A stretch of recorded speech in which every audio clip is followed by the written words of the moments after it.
नमस्कार, आप सबका स्वागत है। और हम अब और समय ना व्यक्त करते हुए डॉक्टर मोनिका को ये मंच देते हैं।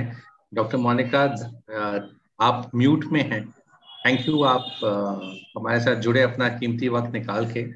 और आप प्लीज, हम आपको देते हैं, आप अपना क्लास स्टार्ट कर सकते हैं।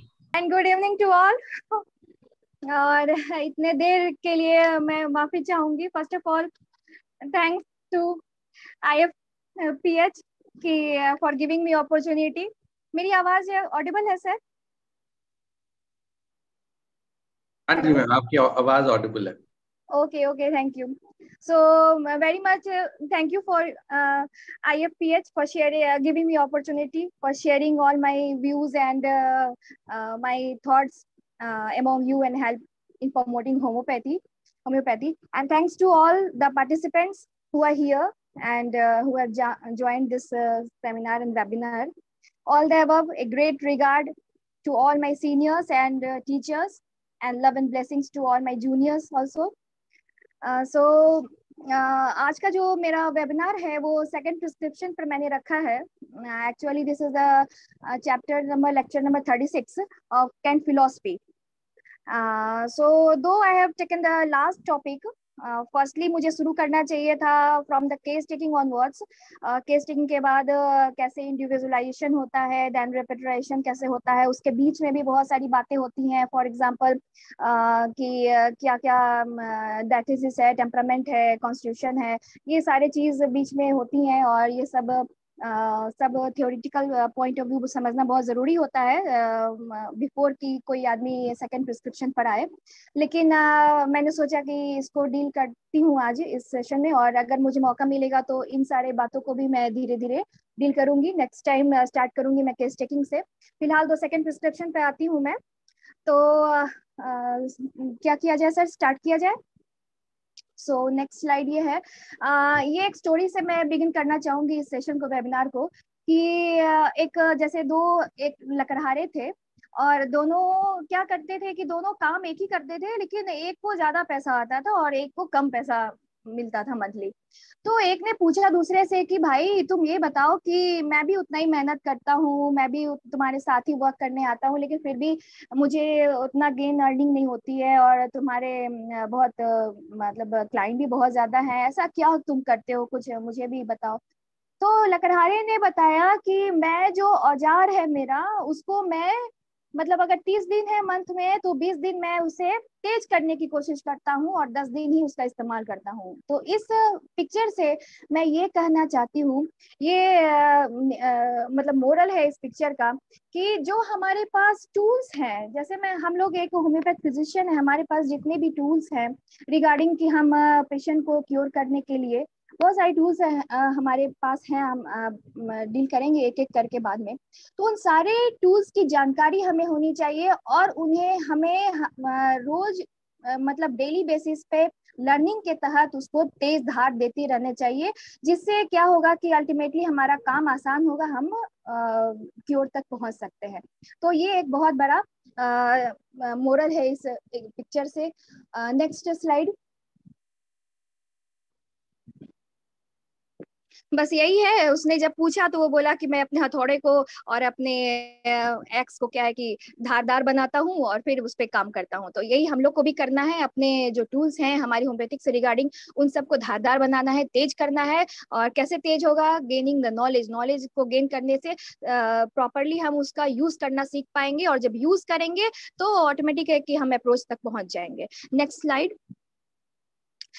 इस वेबिनार में जो ऑब्जेक्टिव है जिस पर हम डील करने जा रहे हैं वो क्या है कि what to prescribe after accessing prognosis of the patient. जब पेशेंट का हमने फर्स्ट प्रिस्क्रिप्शन कर दिया, वो तो बात की बात है कि कैसे कैसे हम फर्स्ट प्रिस्क्रिप्शन पर आए, वो भी डील करूंगी मैं बाद में। फर्स्ट प्रिस्क्रिप्शन जब मैंने कर दिया, उसका प्रोग्नोसिस जो आया, जो भी सिम्टम्स सामने में उभर के आए, फिर उसके बाद हमें क्या प्रिस्क्राइब करना है। देन सेकंड है कि to learn different type of second prescription, कितने प्रकार के सेकंड प्रिस्क्रिप्शन हो सकते हैं, और उसका इम्प्लीमेंटेशन मतलब कि हम लोग उसको कैसे इस्तेमाल करेंगे, कैसे पेशेंट पर लागू करेंगे, कैसे इम्प्लीमेंट करेंगे। ये ऑब्जेक्टिव हम इस वेबिनार में देखने जा रहे हैं। Second, next slide.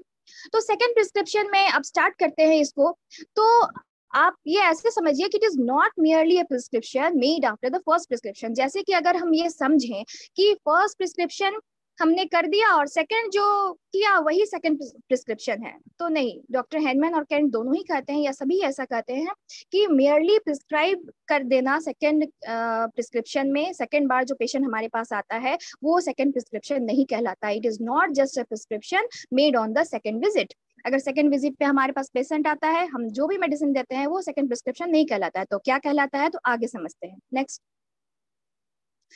Prescription after the one that has acted, यानी कि जो प्रिस्क्रिप्शन हमने फर्स्ट प्रिस्क्रिप्शन में किया, अगर वो एक्ट कर लिया है, यानी कि वो प्रॉपरली एक्ट जब हो गया है, उसका काम खत्म हो गया है, तभी हम सेकंड वाले को सेकंड प्रिस्क्रिप्शन कहेंगे। Second, next, that means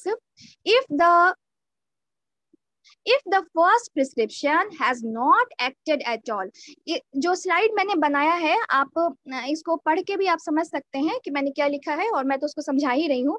If the first prescription has not acted at all, the second prescription can't be called as second prescription। अगर फर्स्ट प्रिस्क्रिप्शन में हमने कोई मेडिसिन दिया और वो एक्ट नहीं किया, ऐसा तो रेयर होता है, ऐसा होगा कभी नहीं, क्योंकि होम्योपैथिक मेडिसिन, मैंने पहले वेबिनार में भी यही कहा था कि अगर सिमिलिमम के तौर पे हम दे रहे हैं, अगर कितने भी परसेंटेज में अगर वो मेडिसिन काम कर रही है तो वाइटल फोर्स हमारा रिएक्ट करेगा, तो वो हुआ। लेकिन ऐसे ही कंडीशन में अगर हम प्लेसिबो ही दिए फर्स्ट प्रिस्क्रिप्शन में, तो सेकंड में जो भी हम प्रिस्क्राइब करेंगे, सेकंड विजिट में जो पेशेंट आएगा उसको हम सेकंड प्रिस्क्रिप्शन नहीं कहेंगे, यानी उसको हम फर्स्ट प्रिस्क्रिप्शन कहेंगे, क्योंकि फर्स्ट प्रिस्क्रिप्शन में हमने क्या दिया था, उसको प्लेसिबो दिया था। So next slide. For example, if the patient has been left on placebo, जैसे मैंने आपको पहले बताया, during the first visit में अगर मैंने placebo देके उसको छोड़ दिया है, the prescription on the second visit can't be called as second prescription, as placebo is unmedicinal and it cannot act। ये हम भी जानते हैं। next slide। after the first prescription has been administered, जब हम first prescription कर दिए, तो केंट लेसर राइटिंग में कहते हैं डॉक्टर केंट कि manner of the return of the symptom, यानी कि जो सिम्टम जिस तरीके से रिटर्न हो रहे हैं, अगर वो डिसअपियर हो गए और फिर अपीयर हो रहे हैं, और किस तरीके से अपीयर हो रहे हैं, सेज मोर देन दैट, यानी कि बहुत ज्यादा कुछ हमको बताते हैं कि हमें कौन सी मेडिसिन देनी चाहिए। Manner of change in the totality of the symptom indicate everything, यानी कि हमारा जो टोटलिटी सिम्टम फर्स्ट प्रिस्क्रिप्शन में हमने किया, उसमें क्या क्या चेंजेस आए, किस मैनर में हमारा सिम्टम्स चेंज हुआ, तो ये इंडिकेट करता है कि सेकंड प्रिस्क्रिप्शन में हमें कौन सी मेडिसिन देनी चाहिए। Next one. So during the second prescription we must inquiry, क्या क्या हमें इंक्वायरी करना पड़ेगा। How does the patient feel in general? As a general feeling कैसा है पेशेंट का, अगर सिम्टम सारा ठीक भी हो गया पेशेंट का, फिर भी जो फीलिंग है पेशेंट का वो अगर ठीक नहीं है, तो वो चीज हमें नोट करना है, वो मैं आगे डील करने जा रही हूँ। लेकिन यहाँ बताने जा रही हूँ कि क्या इंक्वायरी करना है, ये इंक्वायरी करना है कि उसका फीलिंग क्या है, कैसा वो महसूस कर रहा है। Has the degree of energy, उसका जो एनर्जी लेवल है वो पहले से अभी कैसा है, वो एग्जॉस्टेड फील कर रहा है या एनर्जेटिक फील कर रहा है। Has there been any change in the physical chief complaint, जो चीफ कंप्लेंट यानी हेडेक फॉर एग्जांपल लेके पेशेंट आया, उसमें क्या बदलाव आया, उसके पोजीशन में, उसके टाइमिंग में, उसके मींस अगर उसका जो इंटेंसिटी है वो इंटेंसिटी ज्यादा बढ़ गया या उतना ही है। पेशेंट से कैसे पूछेंगे, हम ऐसे पूछेंगे कि जो आपका सिम्टम्स था वो फॉर एग्जांपल 7 दिन में आप कह रहे थे कि 6 दिन आता है, तो अब कितने दिन आ रहा है, तो उसका फ्रीक्वेंसी कि हेडेक कितने फ्रीक्वेंटली आ रहे हैं, इन सब बातों पे हम समझ पाएंगे कि उनका जो फिजिकल चीफ कंप्लेन है वो कैसे चेंज किया है। Then what about the mental and emotional plane, emotional और मेंटल पेन पे वो कैसा महसूस कर रहे हैं। Is there any appearance of new और ओल्ड सिम्टम्स, ये कि अगर जो सिम्टम्स, जितना भी सिम्टम्स वो फर्स्ट प्रिस्क्रिप्शन में बताया मेरी बातों को ध्यान से एकदम सुनेंगे। फर्स्ट प्रिस्क्रिप्शन में जितने भी सिम्टम्स आपने कलेक्ट किए या पेशेंट ने बताए, वो सारे सिम्टम्स तो आपने नोट डाउन किए होंगे।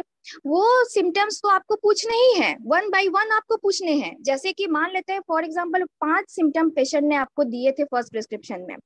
उन जब आप इंक्वायरी करेंगे तो पेशेंट को उन सारे 5 सिम्टम्स के बारे में पूछेंगे। फॉर एग्जाम्पल हेडेक वो बताया था, हेडेक के बारे में फिर से आप उससे इंक्वायरी करेंगे। 5 सिम्टम पूछने के बाद पूछेंगे कि क्या कोई न्यू सिम्टम भी आया है, या कोई ऐसा सिम्टम जो आपको लग रहा है कि ये ओल्ड वाला था। तो आप उससे जब पूछेंगे कि ये जो सिम्टम्स आपके आए हैं क्या आपको ये पहले भी हुआ करते थे, तो पेशेंट बोलेगा कि या तो पेशेंट को याद नहीं होगा। मोस्ट ऑफ द केसेस ऐसा होता है कि पेशेंट बोलते हैं कि अगर ओल्ड एज के हैं या फिर बहुत बच्चा है तो वो ऐसा उनको याद नहीं रहता है, तो उनके अटेंडेंट है। तो ये इंक्वायरी करना भी मतलब एक फिजिशियन की जिम्मेदारी बनती है, क्योंकि नेक्स्ट प्रिस्क्रिप्शन आपका जो है सेकंड प्रिस्क्रिप्शन वो इसके ऊपर बेस करेगा। कैन कम्स आउट, तो क्वेश्चन क्या क्या राइज हो सकते हैं, ये हम लोग का भी फिजिशियन के ऊपर भी डिपेंड करता है। How long shall I watch, कितने देर तक हम वेट करेंगे। वेट एंड वॉच तो पॉलिसी है हमारा, ये हम भी जानते हैं। तो कितने देर तक वेट करना है। मेडिसिन हमने प्रिस्क्राइब कर दिया, उसके बाद देखना है कि कितने देर तक हम वेट करें। एक बहुत बड़ा सवाल है, फ्रीक्वेंटली आस्क्ड क्वेश्चन है। और दूसरा कि क्या रेमेडी स्टिल एक्ट कर रही है कि उसका एक्शन खत्म हो गया। तो ये बात भी बहुत मायने रखती है और बहुत लोगों को जल्दी समझ में नहीं आती है। Next slide. और क्या जो क्वेश्चन बार बार उठते हैं मन में कि if the symptoms are returning how long shall they be watched, यानी कि अगर बार बार सिम्टम रिटर्न हो रहे हैं तो कितने देर तक हमको वेट एंड वॉच करना पड़ेगा। क्योंकि ये आगे मैं बताऊंगी कि सिम्टम्स अगर आ रहे हैं जा रहे हैं आ रहे हैं जा रहे हैं तो हमारे स्टॉलवर्स कहते हैं कि वहां पे आपको वेट एंड वॉच वाली पॉलिसी अपनानी है। तो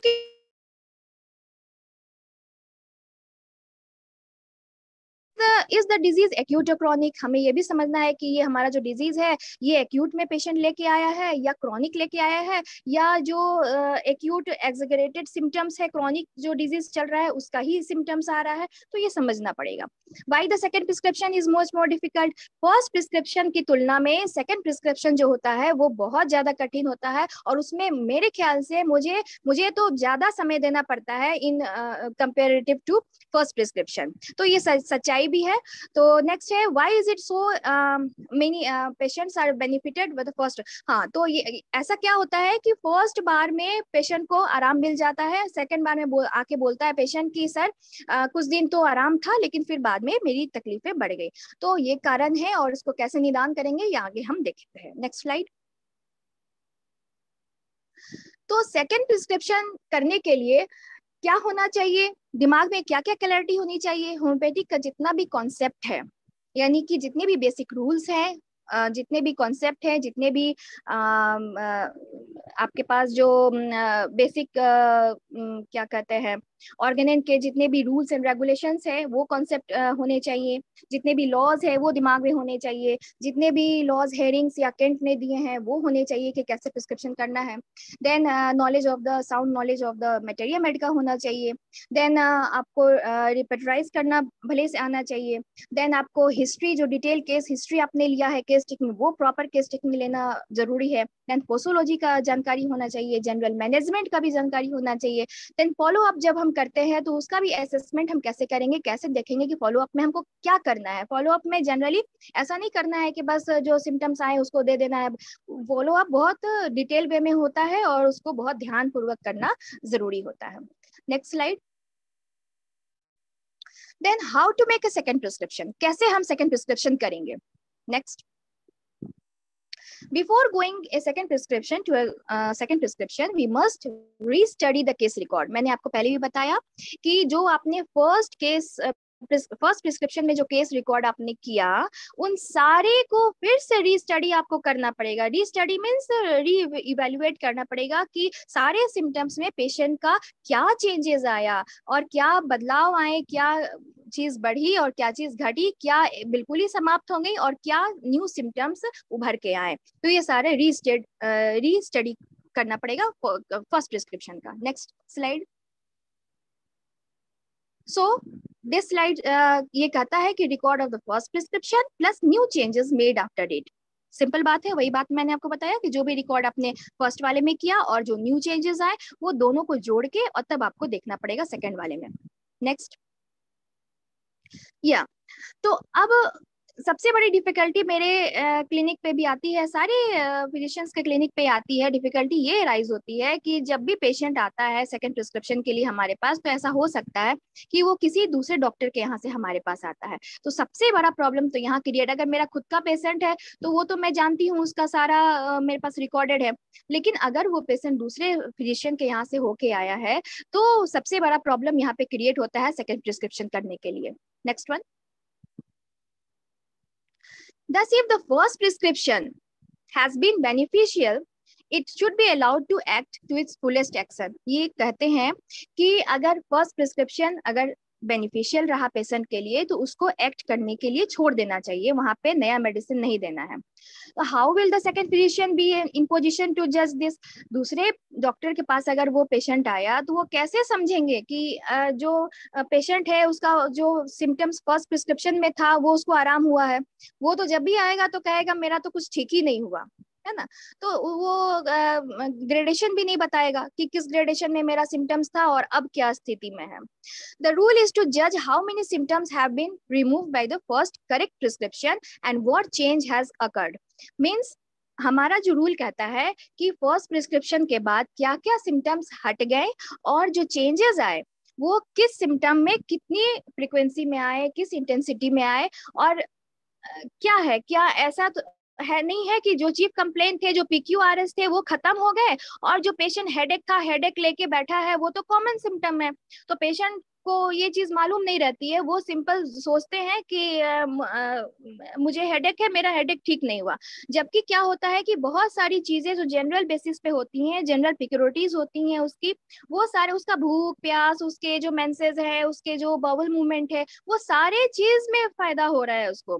तो ये डॉक्टर को बताना पड़ता है सेकंड प्रिस्क्रिप्शन में। जब पेशेंट आते हैं तो उनको समझ में आता है कि नहीं मेरा हेडेक तो थोड़ा सा घटा था सर, फिर अब तो वो घटेगा भी तो भी बोलेगा कि नहीं मेरा नहीं घटा है, मेरा जैसा था वैसा ही है सर। उसके बाद आपको जब ये सारे सिम्टम्स आप उसको बताएंगे फर्स्ट प्रिस्क्रिप्शन के कि अच्छा आपको भूख नहीं लगती थी, अब कैसा है, तो हाँ सर भूख तो लग रही है। आपका बाउल मूवमेंट कितने बार आप जाते थे, तो सर मुझे तो 2-2 दिन स्किप हो जाता था, तो आप जाते हैं, हाँ सर अब जाती हूँ मैं, कभी स्किप नहीं होता है। तो ये जो चेंजेस आया उसके जनरल सिम्टम्स के ऊपर, तो ये आपको उसको समझाना है, बताना है। ये नहीं कि बस सुन के और अपने आप रख लेना है, तो वो नहीं समझ पाएंगे, वो पेशेंट नहीं समझ पाएंगे और आपसे हटके दूसरे डॉक्टर के पास चले जाएंगे और वहां जाके क्या कहेंगे कि मेरा तो कुछ ठीक ही नहीं हुआ, उनके यहाँ से मैं दवा खाया और वहां से ठीक नहीं हुआ। तो आप तो ये समझ नहीं रहे हैं कि अगले डॉक्टर ने पिछले डॉक्टर ने क्या हुआ कि दवा सही दी थी, लेकिन आपके पास आके आपके पास तो कोई हिस्ट्री नहीं है, तो वहां पे दिक्कत आ जाएगी आपको सेकंड प्रिस्क्रिप्शन करने में। तो ये बहुत बड़ी बात है। Next slide. So difficulty arises when the patient changes the doctor. In the first examination, records of the patient have been carefully studied. First में तो carefully studied हुआ था. Thus the first physician only will be, तो यहाँ पे जो first physician है वही competent है second prescription करने के लिए. Therefore the second physician whom the patient has consulted will not be in the good position to make the second. तो उन्हें चाहिए कि वो उनके पास वापस भेज दे, लेकिन ऐसा होता नहीं है। जो पेशेंट जिनके पास जाते हैं वो चाहते हैं कि वो ट्रीट करें और ये ऐसे ही कंटिन्यू रहता है हमारा। लेकिन ये बहुत बड़ी मतलब हर्डल है हमारे क्लिनिक पर कि हमारे पास हिस्ट्री मौजूद नहीं रहती है फर्स्ट प्रिस्क्रिप्शन की। Second slide, next slide. So new doctor feels difficulty in making the second prescription because it doesn't usually have the record of the first observation. Next one.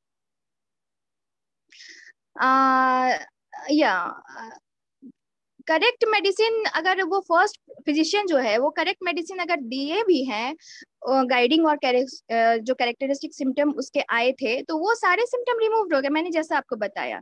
लेकिन जो कॉमन और trivial symptoms हैं, जो common है और जो ज्यादा जरूरी भी नहीं लगता है लेकिन पेशेंट के लिए वो बहुत ज्यादा जरूरी लगता है, तो वो सिम्टम्स लेके आपके पास आ गया वो पेशेंट, तो ये बहुत बड़ा हर्डल है। Next one. ये भी वही बात में कह रहा है सेकंड। या Medicine prescribed by the former physician has already cured the case in part and it can often finish the cure. Yeah, यहाँ पर जो मेडिसिन फर्स्ट प्रिस्क्रिप्शन में हुआ था वो कुछ सिम्टम को जब हटाया तो वही मेडिसिन कैपेबल थी आगे भी क्योर करने की, लेकिन पेशेंट तो वहां से हट गया। तो ये बहुत बड़ा हडल है, पेशेंट को वहां पे समझाना होगा। तो वही मेडिसिन आगे भी उसको क्योर करती, और अगर पोटेंसी चेंज करने की बात आती तो पोटेंसी चेंज करके भी अगर दी जाती तो वो पेशेंट वहां पर ही क्योर हो जाता। Next one. या तो जो फर्स्ट प्रिस्क्रिप्शन में जो मेडिसिन पड़ा वो सेकंड डॉक्टर को नहीं पता है, because the medicine has acted curatively, it should not be changed unless there is sufficient reason to change. जब तक कोई कारण नहीं समझ में आता है तब तक मेडिसिन हमारी चेंज हमें नहीं करना चाहिए। Next one. In this case it is our duty to persuade the patient to return his former physician। हमारा ड्यूटी है, ये डॉक्टर केंट कहते हैं कि हमारा ड्यूटी है, लेकिन हम लोग ये नहीं कर पाते हैं। ये इथिक्स भी कहता है, ये डॉक्टर डॉक्टर रिलेशनशिप वाली बात नहीं है, but it is a question of patients benefit. Patients के बेनिफिट में यही होना चाहिए कि उसको समझा के और फॉर्मर फिजिशियन के पास भेजा जाए। Next slide. अब आते हैं टाइप्स ऑफ सेकंड। ये तो हमने समझा कि सेकंड प्रिस्क्रिप्शन क्यों जरूरी है, क्यों हमें दिक्कत आता है सेकंड प्रिस्क्रिप्शन करने में। देन कितने तरह के सेकंड प्रिस्क्रिप्शन हो सकते हैं? जो ये 5 तरह के हो सकते हैं। Next one. जिसमें repetition of the first one, जो फर्स्ट प्रिस्क्रिप्शन में हमने मेडिसिन चलाया उसका रिपीटेशन हो सकता है। Then change in the potency. Second हम क्या कर सकते हैं सेकेंड प्रिस्क्रिप्शन में? पोटेंसी का चेंज कर सकते हैं। Then change in remedy, remedy ही चेंज हो सकती है। फोर्थ हम क्या कर सकते हैं? Use of the placebo, placebo का इस्तेमाल कर सकते हैं। और 5वां है change in the plan of the treatment, यानी कि पूरा प्लान ही हमारा चेंज हो जाएगा। जो हमने फर्स्ट प्रिस्क्रिप्शन में सोचा था वो सारा चेंज हो जाएगा, और ये कैसे चेंज होगा आगे इसको डील करते हैं। Next slide. सो तीसरा जो मैंने पॉइंट बताया था, change in the remedy. Change in the remedy इस तरीके से हो सकता है, जैसे फॉर एग्जांपल जब रेमेडी हम चेंज करेंगे तो क्या क्या रेमेडी हम दे सकते हैं? कॉम्प्लीमेंट्री रेमेडी यूज कर सकते हैं, साइक्लिकल यूज कर सकते हैं, एंटी मियाजमेटिक कर सकते हैं, इंटरकरेंट रेमेडी कर सकते हैं, एंटीडोट कर सकते हैं, कॉग्निट कर सकते हैं, एंड ऑफ कोर्स नोसोर्स यूज कर सकते हैं, नोसोर्स आर्कोट्स ये यूज कर सकते हैं। तो ऑब्वियसली इतने तरीके से हम चेंज ऑफ द रेमेडी कर सकते हैं। एक एक करके डील करेंगे। अगर मेरे पास समय रहा तो सारे डील हो जाएंगे, नहीं तो हो सकता है अगर नहीं समय रहा तो नेक्स्ट मौका मिलेगा तो नेक्स्ट में करेंगे। Next slide. सो क्या सेकंड प्रिस्क्रिप्शन करने से पहले क्या ध्यान रखना है एक फिजिशियन को? Should consider the change that occurred after the first prescription. क्या क्या चेंजेस आया? Should not be in the haste, जल्दीबाजी में नहीं रहना है। Should give enough time for the first medicine to act. First medicine को पूरा समय देना चाहिए, ऐसा नहीं है कि 10 दिन 15 दिन में ही चेंज कर दिए, उसको पूरा समय देना चाहिए। Should not be done before studying record. Record first prescription को बिना पढ़े हुए सेकंड प्रिस्क्रिप्शन हम नहीं करेंगे। अवॉइड अर्ली रिपीटेशन, रिपीटेशन हम लोग जल्दी नहीं करेंगे जब तक कि जरूरत ना हो। Second, next slide. या डॉक्टर सिफर के द्वारा ये कहते हैं कि सेकंड प्रिस्क्रिप्शन करने से पहले और क्या ध्यान देने वाली बात है कि हमने जो मेडिसिन दिया, मेडिसिन चलाया, उसके बाद कहीं ऐसा तो नहीं है कि उस मेडिसिन को एक्ट करने के लिए कोई ऑब्स्ट्रक्शन आ रहा है? क्या उसका कोई लाइफस्टाइल ऐसा है जो हैम्पर कर रहा है जिसके वजह से हमारी मेडिसिन प्रॉपर वे में काम नहीं कर रही है, सिम्टम्स का उस तरीके से आ जा रहा है? कोई डाइट उसने ऐसा ले लिया है, कोई ऐसा हैबिट है जो ये हैम्पर कर रहा है और वो उसका सिम्टम? अब पेट खराब है तो ऑटोमेटिक है कि वो, अब पिछले ही बार में एक पेशेंट आया, उसका चाइना आर्सेनिक चल रहा था, आर्सेनिक का वो कॉन्स्टिट्यूशन था, आर्सेनिक उसका बहुत दिनों से चल रहा था, 3 मंथ से वो आर्सेनिक पे था। उसके बाद क्या हुआ कि उसका डायरिया, अभी तो गर्मी का मौसम है, डायरिया होने लगा। तो मैंने पूछा क्या खाया, तो उसने बोला कि मैंने फिश खाया था और जिसके वजह से ही मेरा डायरिया 2 दिन से है। मैंने एलोपैथ मेडिसिन भी यूज की लेकिन मेरा ठीक नहीं हो रहा। तो मैंने केस टेकिंग करने के बाद वो आप तो जानते ही है कि चाइना जो है वो है फिश एग्रीवेशन में, तो मैंने उसको चीनी मार्स दिया और काफी उसको रिलीफ हुआ। बस एक ही डोज में वो पेशेंट बहुत रिलीफ महसूस किया। उसकी जो बॉबल मूवमेंट थी वो मतलब कि 6-7 जो कर रहा था वो 2 पे आ गई, तो बहुत रिलीफ हुआ। तो कहने का मतलब है कि ये पूछना बहुत जरूरी है कि उसका डाइट क्या रहा, उसका क्या हैबिट्स है, कहीं ये हैम्पर तो नहीं कर रहा है। Any new events occurred in the patient life between the first and the second consultation. अगर ऐसा है, कहीं ऐसा तो नहीं है कि फर्स्ट और सेकंड कंसल्टेशन के बीच में कोई ऐसा घटना उसके साथ घटा हो जिसके वजह से उसका कुछ मेंटल या इमोशनल इम्बैलेंस हुआ हो या फिजिकल कुछ इम्बैलेंस हुआ हो, तो ये हिस्ट्री भी उसका लेना बहुत जरूरी है। Find out if the potency given is appropriate और नॉट। कहने का मतलब है कि हमने जो पोटेंसी यूज किया, सारे सिम्टम्स अगर हमने सिमिलिमम दिए हैं उसका कवर हो रहा है, लेकिन स्टैंड स्टिल पर चला गया पेशेंट, यानी कि पेशेंट बोला कि 10 दिन तो ठीक रहा सर, लेकिन उसके बाद से अब कोई इंप्रूवमेंट नहीं हो रहा है, तो हमें देखना चाहिए कि जो पोटेंसी हमने यूज किया है क्या वो अप्रोप्रिएट है। अगर नहीं है तो फिर हम आगे समझेंगे कि वैसे स्थिति में हम क्या करेंगे। Next slide.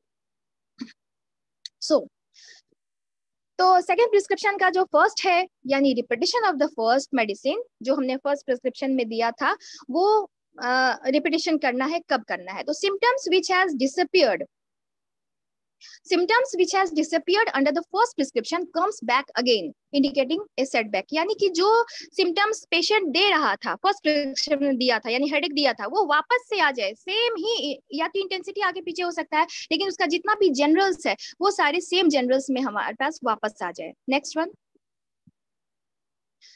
ये है, यानी कि हमारा जो केस है वो स्टैंड स्टिल पे चला है। यानी हाँ, ये जो पॉइंट यहाँ लिखा है सेम जनरल्स एंड पार्टिकुलर्स, यानी कि कोई उसमें बदलाव नहीं आया। अगर हेडेक है, अगर उसको ठंडे से ठंडा हवा से हेडेक बढ़ जा रहा है तो यही सिम्टम वो रहे। ऐसा नहीं कि कोई नया सिम्टम लेके, नहीं ठंडा वाला सिम्टम तो ठीक हो गया सर, अब तो मुझे गर्म हवा से हो रहा है प्रॉब्लम, तो ऐसा नहीं। यहाँ कह रहा है कि when the original symptom returns after a period with the same generals and particulars. अगर ऐसा है तो क्या होगा कि हमें फर्स्ट प्रिस्क्रिप्शन को ही, फर्स्ट जो हमने मेडिसिन चलाया उसे ही रिपीट करना पड़ेगा। Next slide.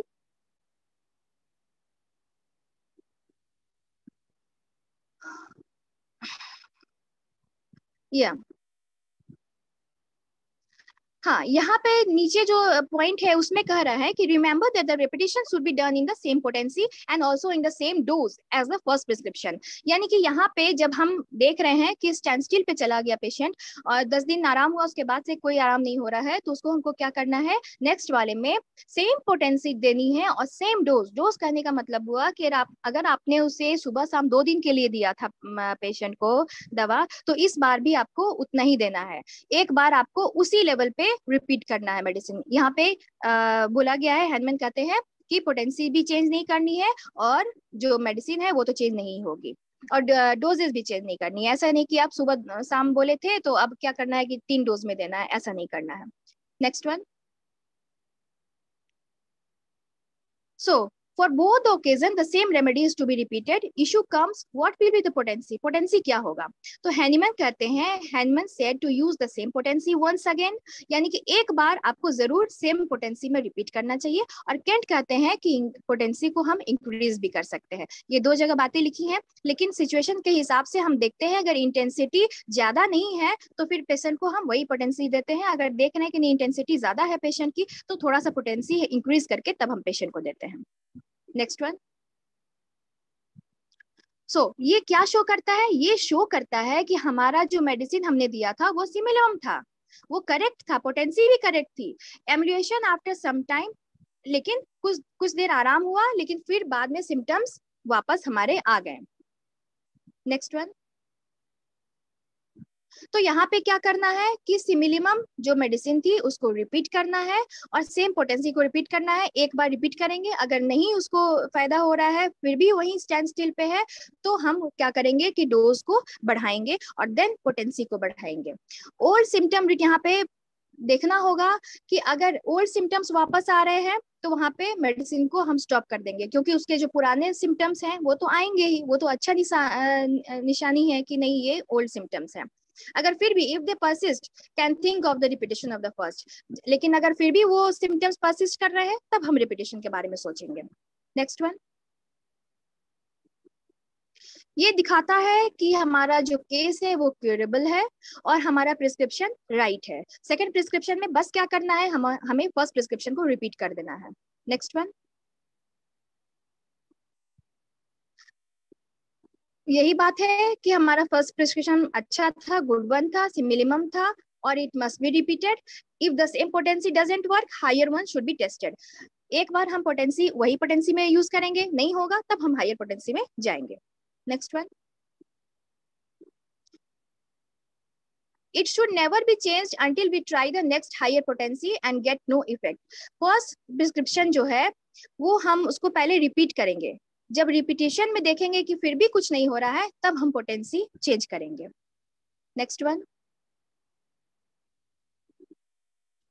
हाँ, और अगर हम देख रहे हैं if orderly changing and interchanging of the symptoms continue for some time, अगर सिम्टम्स आ रहा है जा रहा है, आ रहा है जा रहा है, कुछ सिम्टम आते हैं फिर चले जाते हैं, फिर बोलता है पेशेंट कि नहीं 2 सिम्टम तो चले गए सर, लेकिन फिर जो वापस मैंने बताया था 2 सिम्टम हेडेक वाला वो आ गया, जो डायरिया का था वो तो ठीक हो गया। तो ऐसा स्थिति अगर चल रहा है तो पेशेंट को हम वेट एंड वॉच करेंगे जब तक कि थोड़ा सा इंप्रूवमेंट पेशेंट में नहीं आ जाए। That is, the patient do not have any symptoms of marked importance, still he is not improving. अगर कोई भी symptoms marked importance का नहीं है हमारे पास तो हम वहां पे रिपीटेशन नहीं करेंगे। Next one.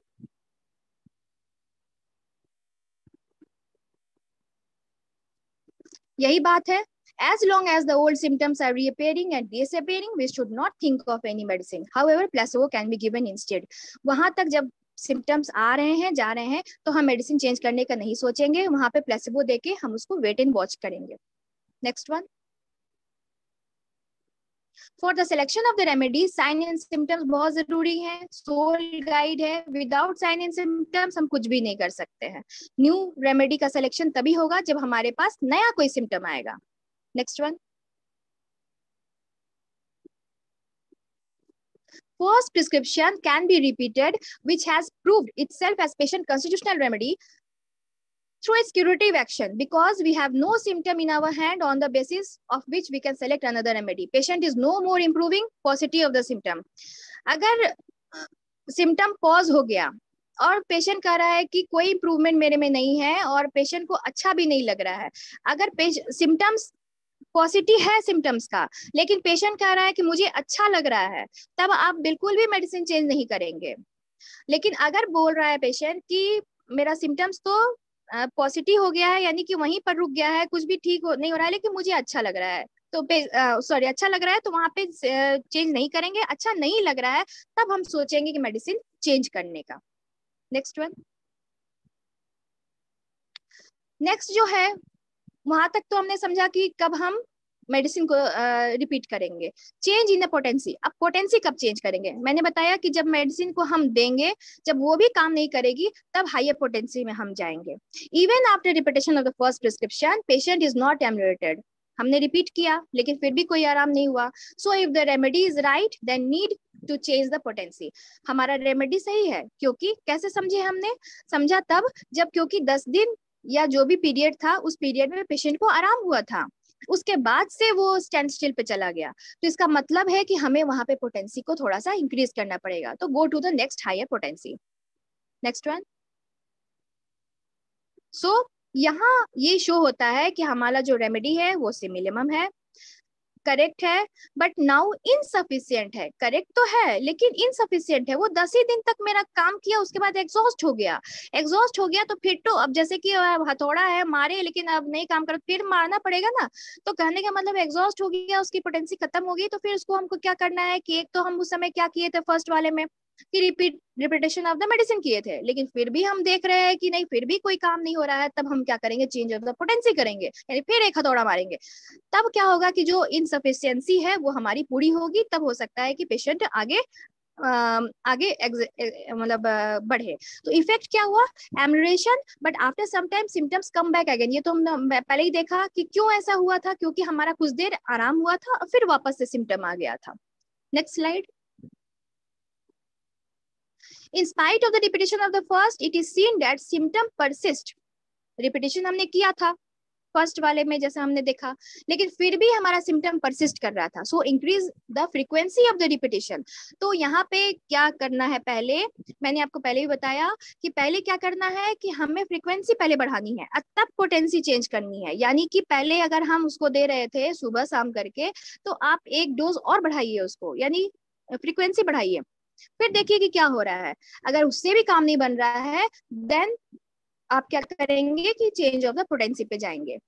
क्या इफेक्ट होगा उसके बाद से? Changing the potency to next higher potency. हम उसके यानी 30 अगर दिए हैं तो 200 लेवल पे जाएंगे। Next slide. It is back one, पीछे वाला स्लाइड क्या था सर? ओ हाँ, next one. It is seen that after repetition of the remedy, patient is better, but complaints are increased after some time. Change the potency is advocated. अगर repetition of the remedy हम किए, patient कह रहा है कि मुझे अच्छा लग रहा है, लेकिन कंप्लेन उसका एग्रेवेट हो रहा है, इट मीन्स दैट हमारा मेडिसिन सही है, लेकिन पोटेंसी उसको थोड़ा सा ज्यादा चाहिए, तो हमारा वहां पे पोटेंसी चेंज करने का टाइम आ गया है. Next one. रॉबर्ट्स रूल के अनुसार क्या है रिपीटिशन का? As long as there is amelioration, don't repeat the remedy. जब तक हमारा आराम चल रहा है तब तक हमें रिपीट नहीं करना है. केन्स रूल कहते हैं never repeat the same potency more than 2 times. यानी कि एक बार आप रिपीट किए, जैसे मैंने आपको पहले बताया कि फर्स्ट में क्या करना था, मेडिसिन को रिपीट करना था, तो एक ही बार रिपीट किए. फर्स्ट बार में तो आप दे ही दिए थे, सेकेंड प्रिस्क्रिप्शन में भी आप वही मेडिसिन दिए, तीसरा बार नहीं देना है. आप समझ जाइए कि उसको फ्रीक्वेंसी ही बढ़ाना होगा. तब आपने क्या किया, फ्रीक्वेंसी बढ़ाया, उससे भी अगर काम नहीं हुआ तब पोटेंसी बढ़ाया. ठीक है, ये एक प्रोसेस चलता है, तब आप समझेंगे कि हमारे पेशेंट के अंदर क्या चेंजेस आ रहे हैं. Next one. It is indicated when the remedy has exhausted its action, it is not capable of producing any further beneficial action. क्यों ऐसा होता है? क्योंकि उसका जो एक्शन होता है, पोटेंसी हमने जितना यूज किया था, उसका एक्शन वहीं पर 10 दिन ही खत्म हो गया था, एग्जॉस्ट हो गया था, तो वो पेशेंट स्टैंड स्टिल पे चला गया था. इट इज डिफिकल्ट टू जज in the hands of beginner. ये सही बात है कि जो न्यू कमर्स है उन्हें ये दिक्कत होगा समझने में कि हमारा जो पेशेंट है वो स्टैंड स्टिल पे चला गया है या क्या हुआ है उसके साथ.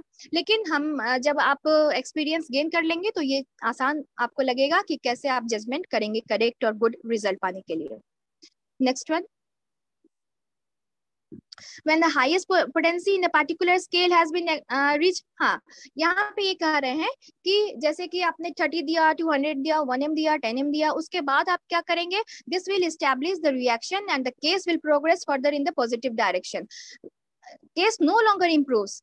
Again start with the low potency. ये डॉक्टर हैनमन कहते हैं कि अगर आपने किसी भी आप जिस लेवल पे आप पोटेंसी यूज कर रहे हैं, 50 मिलीस्मोल कर रहे हैं या जो भी 50 मिलीस्मोल में, तो आप आगे बढ़ने का बहुत सारे चांसेस है, वो अलग बात है, वो मैं उस पे भी एक क्लास ले लूंगी. 50 मिलीस्मोल स्केल पे वो बहुत अच्छा स्केल है क्रॉनिक डिजीज के लिए. खैर, तो लेकिन अगर आप 30-200 पोटेंसी यूज कर रहे हैं और 30-200 के बाद आपने 1M 10M ट्राई किया, तो आप फिर जब आपका फिर भी अगर देख रहे हैं कि मेरा मेडिसिन, आप एकदम कॉन्फिडेंट है कि मेरा मेडिसिन जो है वो सिमिलिमम है, तो आप क्या करेंगे, वापस से लो पोटेंसी में जाके इंप्रूवमेंट गेन कर सकते हैं. Next one.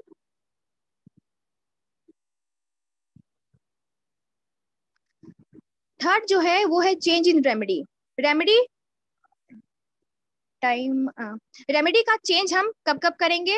When even after repetition of the remedy and change in the potency, patient is not better, then think of the change of the remedy. इतना कुछ करने के बाद भी अगर देख रहे हैं कि हमारा नहीं हो रहा है, तब हम रेमेडी चेंज करने का सोचेंगे. Next one.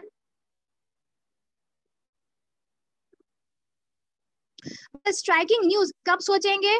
जब पेशेंट का इंप्रूवमेंट नहीं हो रहा है इन सारे चीज करने से, और हमारे पास न्यू सिम्टम पेशेंट अपीयर कर रहा है, दे रहा है, और जिसका बेस अलग है, यानी कि कुछ नया स्ट्राइकिंग सिम्टम्स आया, जो ऑटोमेटिकली है कि अगर नया कोई सिम्टम्स दे रहा है तो वो किसी दूसरे मेडिसिन को डिनोट करेगा. Next slide. तो इस सिलसिले में पहला जो आता है जब हम चेंज करेंगे मेडिसिन का, तो वो आता है कॉम्प्लीमेंट्री मेडिसिन. तो remedy which completes the action of the former remedy. For example Calcarea का गिवन आफ्टर बेलोडोना एक्यूट में अगर हमने किसी को दिया है टॉन्सिलाइटिस के केस में, तो और भी जो सिम्टम्स वो बाद में देगा पेशेंट, तो वो कैलकेरिया कार्ब उसको कंप्लीट करेगा, उसके सारे एक्शन को, फॉर्मर जो रेमेडी हमने दिया था उसके एक्शन को वो कंप्लीट करने की कोशिश करेगा. Next slide.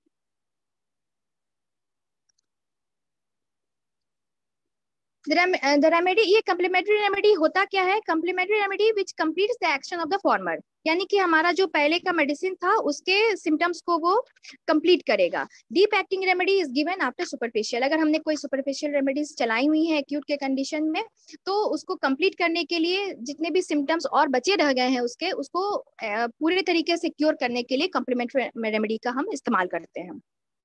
सेकेंड,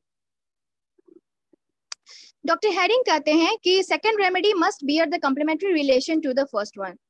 हमने देखा भी है कि लाइकोपोडियम जो है वो अगर हमने अच्छे से चूज किया है, बट अगर हम वहां पे देख रहे हैं कि वो एक्ट ढंग से नहीं कर रहा है, अगर वेल चूजन रेमेडी है फिर भी अगर फेल कर रहा है to act in spite of repetition and change of potency, यानी कि रिपीटिशन हमने किया, पोटेंसी भी चेंज किया, लेकिन फिर इन स्पाइट अगर वो नहीं काम कर रहा है, तो वहां पे हम चेलिडोनियम सोच सकते हैं, क्योंकि वहां पे हम देखते हैं कि ये उसके सारे सिम्टम्स को नहीं तो लेकिन लगभग मोस्टली ज्यादातर परसेंटेज में वो कवर करता है, lycopodium and chelidonium. Next one. Doctor, मैं माफी चाहता हूँ, मैं बीच में बोल रहा हूँ। अभी हमारे पास 10 मिनट बचे हैं, तो हम थोड़ा क्वेश्चन आंसर्स भी करना चाहेंगे। ओके ओके ओके, तो इसी तरीके से आप थोड़ा सा स्लाइड आगे बढ़ा देंगे, दो चार, या एक मिनट साइक्लिक पीछे जाएंगे थोड़ा। तो साइक्लिक रेमेडीज भी हैं इसमें, चेंज ऑफ रेमेडी जब हम करते हैं तो। Next one. देन इसी सिलसिले में एंटी मियाज्मेटिक रेमेडी भी आती हैं। एंटी मियाज्मेटिक रेमेडी तब आती हैं जब आप जब हम किसी मीन्स अगर पेशेंट मेरे पास जो है वो सिफिलिटिक कंडीशन में आया, लेकिन वो सिम्टम्स जब चेंज हो गए, फॉर एग्जाम्पल अगर साइकोटिक मियाज्म में वो चेंज हो गया पेशेंट, तो हमें वहां पे मेडिसिन भी अपनी चेंज करनी पड़ेगी। तो सिम्टम्स हम देखेंगे कि हमारा जो सिम्टम है वो चेंज होके किस मियाज्म के अंदर गया है, तो ये भी समझने वाली बात हो जाती है कि कौन कौन से सिम्टम्स जो है किस मियाज्म के अंदर आते हैं। Next one. ये भी वैसे ही है, चेंज की। Next slide. हाँ, एंटीडोट हम देंगे। एंटीडोट कहने का मतलब है, मैं ज्यादा प्रीफर नहीं करती हूँ एंटीडोट का, लेकिन फिर भी ये अगर थ्योरेटिकली हम देखें तो इस बुक्स में लिखे हुए हैं सेकंड प्रिस्क्रिप्शन के अंदर में कि एंटीडोट रेमेडी भी यूज होती हैं। तो एंटीडोट रेमेडीज ज्यादातर यूज होती हैं कब, जैसे कि अगर कोई पेशेंट आया और वो अपना सिम्टम्स दिया, लेकिन बहुत उसका सिम्टम्स बढ़ गया है अगर, और वो पेशेंट बोल रहा है कि मुझसे बर्दाश्त नहीं हो रहा है सर, ये सिम्टम्स मेरे बहुत ज्यादा एक्सग्रेट हो गए हैं, तो न्यू सिम्टम्स अगर आपके पास आ गए तब तो आप मेडिसिन के आधार पर टोटलिटी लेके आप नया रेमेडी सिलेक्शन करेंगे ही। लेकिन अगर बर्दाश्त करने लायक है तो, लेकिन अगर वो जो एग्रेवेशन हुआ, मेडिसिनल एग्रेवेशन हुआ आपके प्रिस्क्रिप्शन की गलती की वजह से, तो क्या होगा कि अगर वो पेशेंट बर्दाश्त नहीं कर पा रहा है, इतना ज्यादा इंटेंसिफाइड है वो सिम्टम्स, तब वैसे कंडीशन में आपको एंटीडोट करने की जरूरत पड़ जाती है। तो वहां पे क्या होता है कि जो एंटीडोट रेमेडीज है वो देके हम उसके एक्शन को नलिफाई कर सकते हैं। Next one. Next one. हम जानते हैं नक्सवोमिका जो है वो अक्सर यूज होती हैं। न्यू सिम्टम, ये भी मैंने बता दिया कि न्यू सिम्टम जब अपियर होंगी तो ऐसा हम करेंगे। Next one. Next one. हाँ, ये भी है, पीछे बैक जाएंगे। वो एंटीडोट का कब कब जरूरत पड़ता है, तब जरूरत पड़ता है जब किलर एग्रेवेशन, जो आपका 12th ऑब्जर्वेशन का फर्स्ट ऑब्जर्वेशन है कि पेशेंट का थोड़ा सा आराम हुआ, देन वो डिक्लाइन की तरफ चला गया, है ना, नहीं एग्रेवेशन हुआ और तब वो परमानेंट डिक्लाइन की तरफ चला गया, जिसे किलर एग्रेवेशन कहते हैं, first observation of the Kent. तो अगर ऐसा आपको नजर आता है पेशेंट में, तो भी आप वहां पे एंटीडोट का इस्तेमाल करेंगे। हेरिंग्स लॉ के अनुसार अगर अपोजिट ऑफ हेरिंग लॉ अगर आपका सिम्टम्स जा रहा है, तो वैसे कंडीशन में भी हमको एंटीडोट देना पड़ सकता है। Next one. तो ये सब सारे सिम्टम्स हैं। आगे, हाँ प्लासिबो, आगे कवर कर लीजिए, आगे भी बढ़ते जाइए। आगे। Next. Next. Next. Next. Next. Next. Next.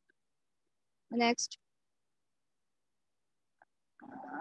Cognate remedy. Cognate remedies भी है। कॉग्नेट रेमेडी क्या होती है, फॉर एग्जांपल यहाँ पे टोटलिटी ऑफ द लैक्सिस और सीपिया क्या है कि आपस में कॉग्नेट है। कॉग्नेट और कम्प्लीमेंट्री अलग चीज होती हैं।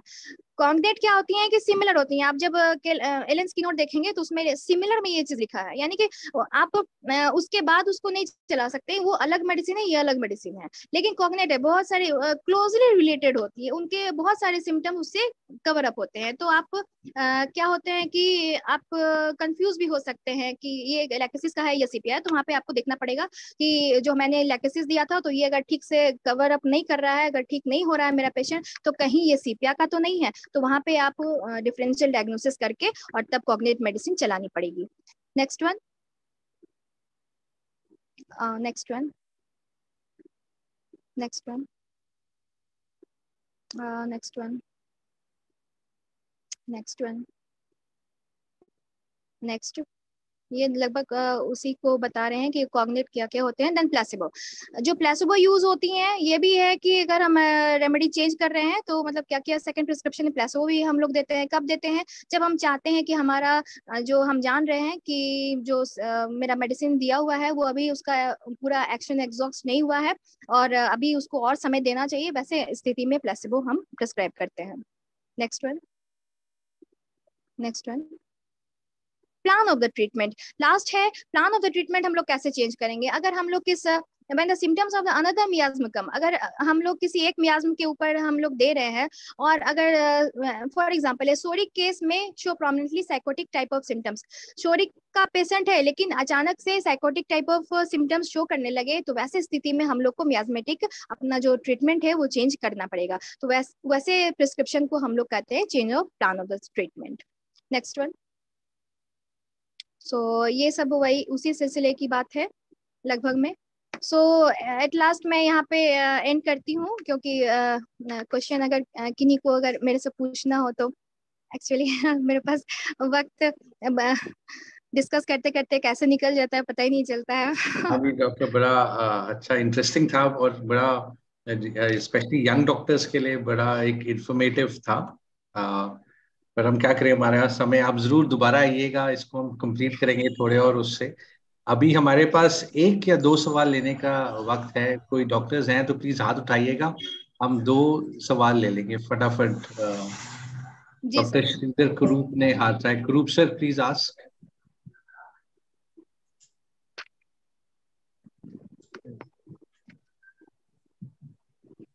अभी 12th ऑब्जर्वेशन, इसके पहले मुझे डील करना चाहिए था 12th ऑब्जर्वेशन, वो बहुत ज्यादा जरूरी है।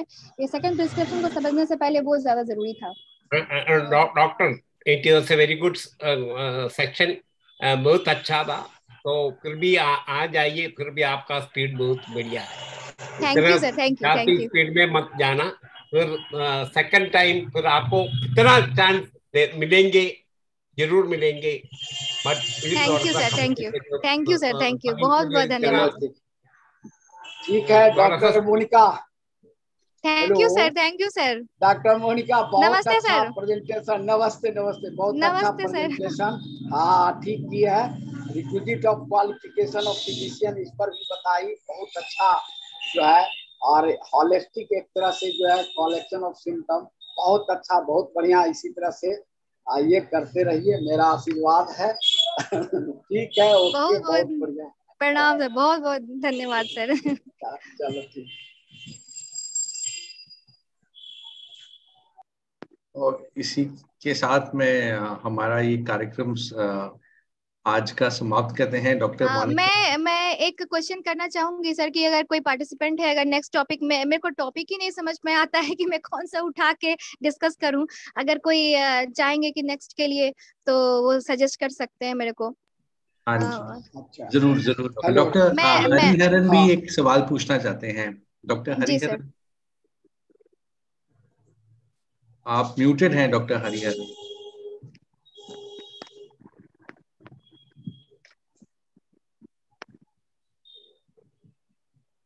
Hello, doctor. Namaste, sir. Hello, doctor. See, very nice and very interesting class, doctor. Very interesting. See, thank you a lot, sir. My humble request is that you please come to our English session and deliver such a class.